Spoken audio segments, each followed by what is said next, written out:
ouviu uma ordem para que as pessoas levantassem as mãos e deitassem no chão. A arma que se encontrava com uma das vítimas foi tomada, e a testemunha viu quando o policial voltou e começou o tiroteio.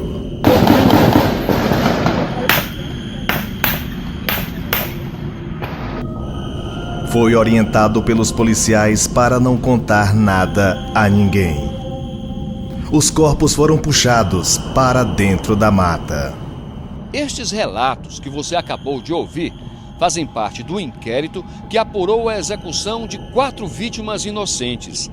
Eles são dos guias, testemunhas oculares da chacina da Meruoca e que acompanhavam os policiais do COI e do Comando Corisco por entre os canaviais. Ao todo, foram 2 processos. No criminal, os acusados foram condenados a penas que variam de 63 a 84 anos de prisão. Apesar disso, todos estão em liberdade. Os militares continuam trabalhando normalmente e até mesmo recebendo promoções. O tenente Paulo César foi promovido a capitão e hoje está na cavalaria da Polícia Militar. O soldado Gilvan Souza Barbosa passou a cabo e trabalha atualmente no Promorar. Lincoln Abraão é policial do Batalhão Rony. Antônio Carlos Saraiva e Renato Gomes da Silva lotados no Cefap. Apenas o policial civil Raimundo Mesquita Lopes foi expulso e cumpriu parte da pena.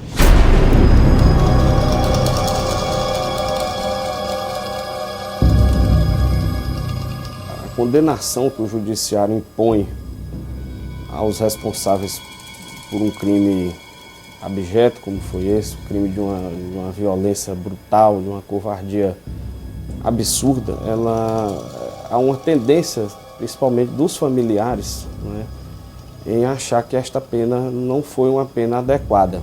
Correto seria eles ainda estarem presos, né? Coisa que mas nosso país é muito injusto, essas leis são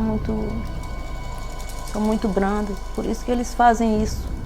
Fizeram com ele, já fizeram com outros talvez, e sabe que não acontece nada.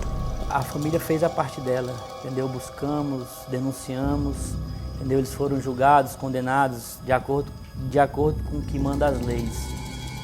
E se não cumpriram da forma que deveria ser cumprida, se não houve uma punição adequada, entendeu, aos militares, e só houve para o civil, não é problema nosso, isso é falha do nosso sistema. Mas eu diria que em relação a outros julgamentos e outros casos semelhantes a esses, tratando de violência policial, acho que foi uma pena, no mínimo, exemplar. Uma pena alta. Agora, a questão é que no Brasil, lamentavelmente, as penas elas não são cumpridas integralmente na quantidade que o judiciário faz essa fixação das penas. Como um operador do direito, eu vejo uma falha nas leis. Infelizmente o direito é assim. Você tem brecha para isso, você tem brecha para aquilo. E aí acaba que um crime como esse não tem uma punição exemplar e adequada para quem cometeu o crime. Tamanha brutalidade, né, que eles praticaram, e eles estão aí, vivendo a vida deles numa boa, e ele está morto, e a família, a gente que sofreu muito pela perca dele, no caso Manuel. Teve uma questão que me chamou muita atenção, que os peritos naquela época, né, conseguiram concluir que alguns dos projéteis que foram localizados naquele teatro de operação, eles tinham uma trajetória perpendicular. Esta trajetória perpendicular, ela é típica, né, de pessoas que foram executadas, né, deitadas ao solo e já sem capacidade alguma de reação, sem oferecer a menor chance de reação. Após a chacina, os grupos de elite, COI e Comando Corisco foram extintos. Um erro, segundo o delegado Bonfim Filho. Você não pode matar o boi para acabar com o carrapato, né? Eu acho que, se fosse eu, não extinguiria os grupos. porque tanto o COI quanto o Comando Corisco prestaram grande e relevante serviço à sociedade piauiense. Os bandidos, assaltantes de banco, temiam muito agir aqui no Piauí por conta da ação desses dois grupos. Eu acho que não a medida para que você mandasse apurar os fatos, né? Mas extinguir os dois comandos, eu acho que não foi uma medida acertada. É tanto que depois, né, teve a criação, houve a necessidade da criação, que nós temos hoje o BOP, a Polícia Militar, né? E não temos a criação, né, de um comando de operações especiais na Polícia Civil.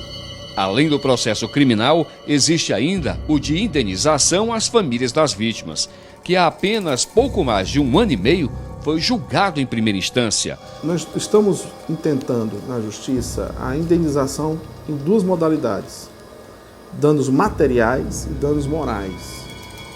Os danos materiais vão incidir sobre aqueles recursos que as famílias foram privadas quando foram ceifadas as vidas dos seus arrimos. Então, aqueles responsáveis pelas famílias mantinham os seus familiares com seus recursos. Então, é baseado no valor que cada um recebia por mês que nós estamos calculando os danos materiais. Também nós temos os danos morais. Os danos morais, o juiz, de forma bem salomônica, distribuiu um valor para cada membro da família. E esse valor é igual. Mas nós entendemos, baseados em jurisprudências já do nosso país, que esse valor é reduzido. Então nós vamos tentar também majorar. Por seu lado, o Estado vai tentar reduzir. Então já são 2 recursos, né, que certamente serão apreciados. Eu acredito que elas vão receber, né? É como eu falei inicialmente, nós não temos como dar uma celeridade maior ao processo por várias circunstâncias e sempre com aquela cautela de que não haja erros. Eu imagino que não demore uns 3 anos.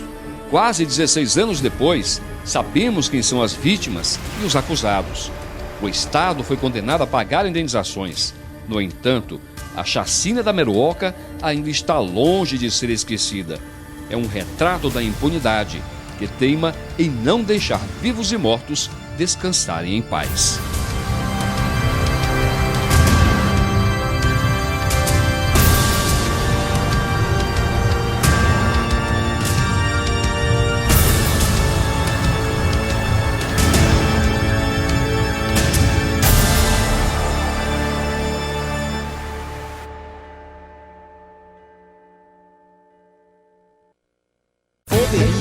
Corre de merda, tivessem obedecido algumas regras